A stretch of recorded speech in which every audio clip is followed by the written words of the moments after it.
আজকে আমি জানেন কি না কাণ্ডটা করেছি। ভোর 5টার সময় উঠেছি, কেন কি মেয়ের স্কুল ছিল। ভাবলাম একটু ঘুমিয়ে নিই, একটু ঘুমাতে যাই যেন 6টা 21 বেজে গেছে। চলো তোমাদের দেখিয়ে দিই। 6টা 21 বেজে গেছে, মেয়ের টিফিন বানাতে হবে, মেয়েকে উঠে রেডি করতে হবে। তারপরে আমি কি আর করব, চিন্তায় বাসছিলাম না, তো কিছু তো আর করার নেই। ঠাকুরের গান চালিয়ে দিয়ে ঝটপট করে লেগে গেলাম কাজ করতে। এই যে মেয়ের টিফিনটাও রেডি হয়ে গেছে, মেয়েকে রেডি করে দিয়েছি, কেন কি টাইমে স্কুলে পৌঁছাতে হবে, না ঢুকতেই দেবে না। তারপরে এই যে আমার যে জায়গাটা থাকে একটু তোমাদের দেখিয়ে দিলাম, এমন লাগে গলিটা দেখতে। আর এই যে দেখো আমার বর আমার মেয়েকে নিয়ে স্কুলে চলে যাচ্ছে, তো ওকে স্কুলে ছাড়তে যাচ্ছে। তো এবার আমি আমার সমস্ত কাজগুলো সেরে নেব ছেলের ওঠার আগেই। এই যে এবার আমি আমার দাঁতটা মেজে নিয়েছি, এবার আমি চলে যাবো স্নান করতে। নমস্কার, পিঙ্কি লাইফস্টাইল ব্লগে তোমাদের সকলকে ওয়েলকাম জানাই। আশা করছি তোমরা সকলে ভালো আছো, আমি অনেক ভালো আছি। তো তোমাদের সাথে নিয়ে আজকে ব্লগটা শুরু করি, তোমরা সাথে থাকো।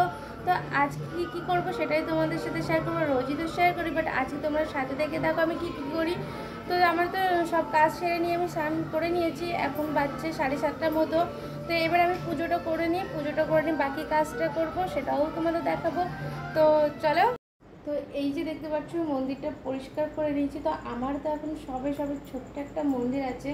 তো মন্দির ছোট বড় সেটা বড় কথা না, বড় কথা এটা যে তোমার মনে ভক্তি ভালোবাসাটাই থাকা প্রয়োজন।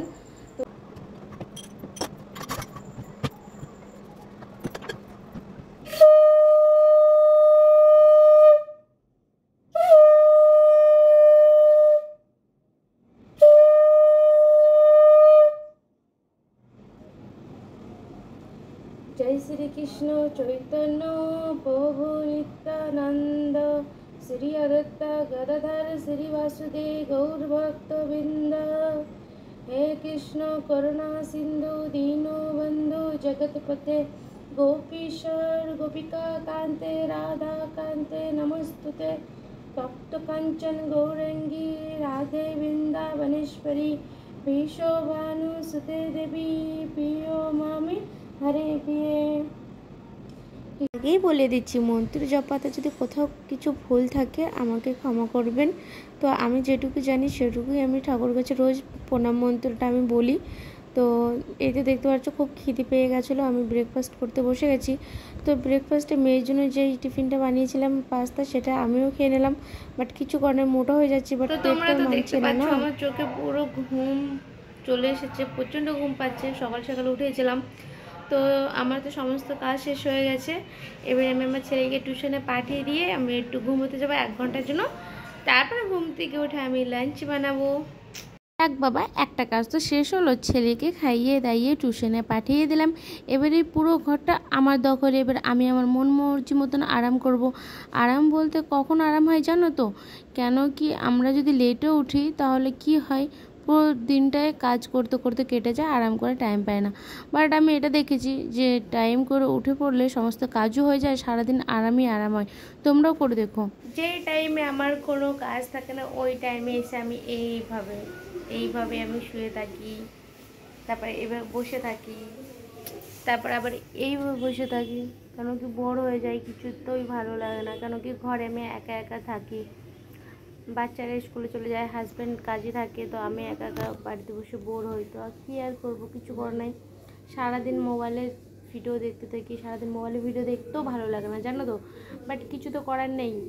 এটাই তো, তার জন্য আমিও কাজ শুরু করে দিয়েছি। তো জানি না, আমি আমার মতো ভালো ভিডিও দেওয়ার চেষ্টা করছি। তো আস্তে আস্তে হয়তো আরও ভালো হবে। তো কোনো ভুল ত্রুটি থাকলে তোমরা আমাকে জানিও। আর কি বলবো, তারপরে তো লাঞ্চ রেডি করে নিয়েছি। আর লাঞ্চে ছিল আজকে রুই মাছের পাতলা করে ঝোল, আর ছিল প্লেন ভাত। তো এটাই আজকে লাঞ্চ মেনু, একদম সিম্পল রেখেছি। আর একটাই মেনু করেছি, যা গরম পড়ছে কেউ তো খেতেই যাচ্ছে না, সেজন্য একটাই মেনু করেছি। আর অনেকটা সুন্দর হয়েছিল, সিম্পলভাবে রান্না করেছিলাম।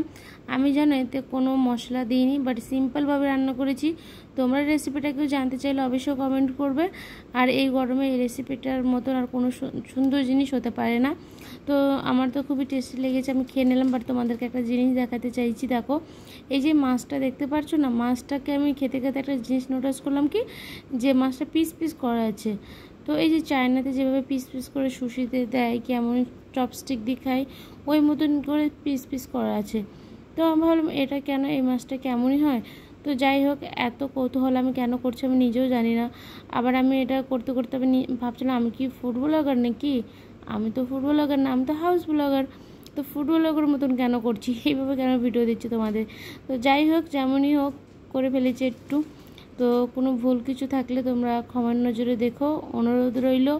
তো আমি তো মাছটা দিয়ে ভাতটা খেলাম, অসাধারণ ছিল, খেতে অনেক ভালো লাগলো। তো আশা করছি তোমাদের আজকের এই ব্লগটা ভালো লেগেছে। ভালো লেগে থাকলে পাশে থাকবে, ভালোবাসা দিবে, আর লাইক কমেন্ট সাবস্ক্রাইব করে যাবে। দেখা হবে নতুন অন্য কোনো ব্লগে। ততক্ষণের জন্য টাটা।